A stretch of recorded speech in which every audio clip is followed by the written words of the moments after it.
โกงโซนี่ชีวิตเฮาคือตกต่ำแท้ไปปรึกษาไอ้ทองไป ไปลองดู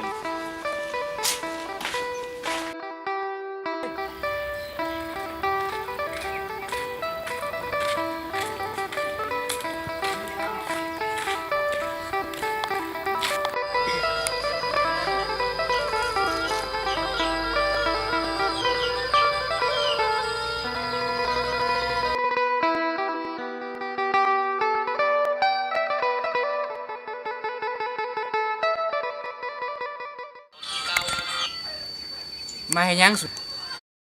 โอ้ไอ้ทองเอ้ยเฮามีเรื่องอยากปรึกษาเรื่องยังสุด แล้วเรื่องเศรษฐกิจนี่แหละเศรษฐกิจซุมื้อนี้ตกต่ำแฮงมีคำแนะนำจังได้บ่ มันก็บ่ยากเรื่องนี้นะให้พวกน้องสองคนนี่ต่างประมาให้ซื้อ และอย่างตามสินซื้ออย่าวอกแวก อย่าหยุด